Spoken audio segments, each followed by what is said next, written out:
Assalomu alaykum. 13-18 aprel haftasi davomida jahonda va O'zbekistonda biznes va marketing olamida bo'lib o'tgan yangiliklarga bag'ishlangan hafta dayjestimizni boshlaymiz. Demak, birinchi yangiligimiz Xitoyning mashhur Leap Motors kompaniyasi o'zining O'zbekistonda avtomobil ishlab chiqarishni yo'lga qo'ymoqchi ekanligini e'lon qildi.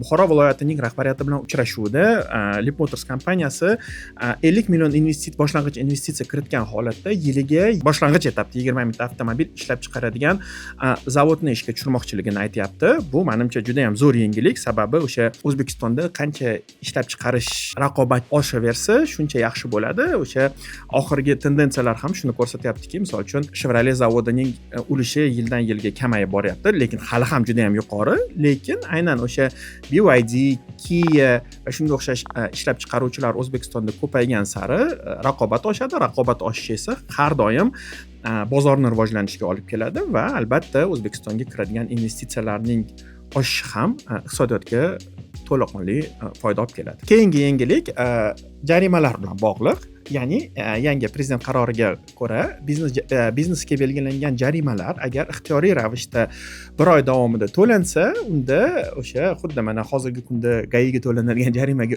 o'xshab turib 50% chegirma e'lon qilinadigan bo'ldi. Ya'ni agar biznesda yo'lga qo'yilgan qandaydir, misol uchun soliq bilan bog'liq yoki shunga o'xshagan qoidabuzarliklar uchun biznesga jarima qo'llanilgan bo'lsa, ushbu jarimani 1 oy ichida ixtiyoriy ravishda to'laniladigan bo'lsa, 50% chegirma olish mumkin bo'ladi yoki undan tashqari 6 oy davomida bo'lib to'lash imkoniyati ham paydo bo'ldi. Agar lekin ushbu jarima to'langandan keyin sud qarori bilan jarima bekor qilinadigan bo'lsa, 15 kun ichida jarima to'liq ushbu summa to'liq biznesga qaytarib berilishi kerakligi haqida qaror e'lon qilindi. Ushbu qaror albatta biznes uchun yaxshi yangilik deb hisoblasa bo'ladi, chunki o'sha biznesdan aylanma mablag'larning chiqib ketishini qisqartiradi yokida bittada katta summani chiqib ketishini oldini oladi. Humo to'lov tizimi o'zining Qozog'istondagi eng katta ekotizimlardan biri bo'lgan Kaspi kompaniyasi bilan birgalikda O'zbekiston va Qozog'iston o'rtasidagi umumiy to'lov maydonini tashkil qilishni e'lon qildi. Bu juda ham zo'r yangilik. Endilikda ushbu integratsiya to'laqonli amalga oshirilgandan keyin Humo kartalari orqali Qozog'istonda ham so'mda Kaspi terminallari orqali to'lovlarni amalga oshirish mumkin bo'ladi. Bevosita Qozog'istonga o'tkazmalarni ham so'mdan o'tkazish imkoniyati paydo bo'ladi. Bu esa o'sha hozirgi kunda faol amalga oshirilayotgan Markaziy Osiyo doirasidagi O'zbekiston va Qozog'iston o'rtasidagi integratsiyalarga yaqqol misol bo'la oladi va bu albatta juda ham yaxshi yangilik, chunki bu biznesning rivojlanishiga ham olib keladi va eng asosiysi aholini, o'sha turistlarning to'lovlarini amalga oshirishdagi osonlikka olib keladi. Mark Zuckerberg o'zining xodimlari bilan gaplashish uchun sun'iy intellekt klonini yaratilayotganligini e'lon qildi.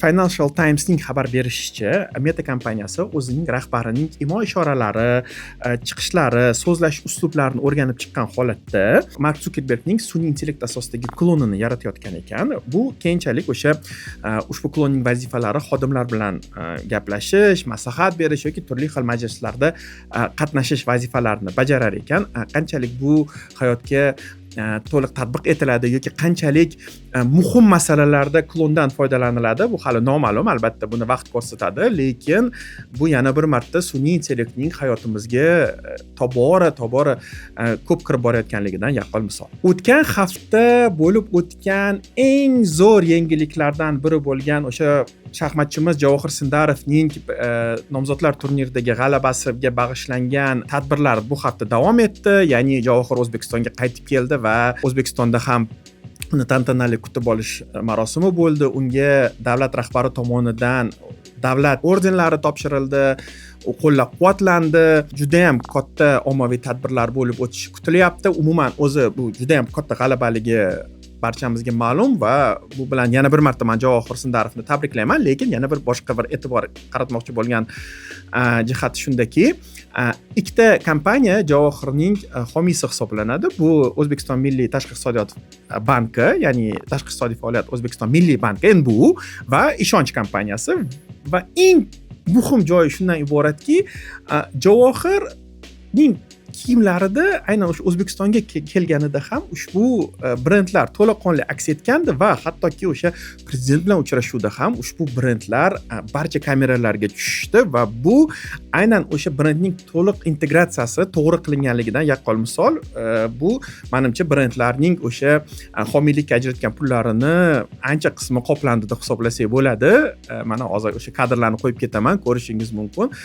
Bu o'sha ambassadorlar bilan to'g'ri kommunikatsiya qilish, ambassadorlar bilan vaqtida kommunikatsiya qilish bo'yicha juda ham bir chiroyli keyslardan bittasi bo'ldi. 13-18 aprel haftaligida bo'lib o'tgan biznes va marketing olamidagi yangiliklar shulardan iborat. Ushbu yangiliklardan doimiy ravishda xabardor bo'lishni istasangiz, albatta podpisatsiya tugmasini bosib qo'yishni unutmang. E'tiboringiz uchun rahmat.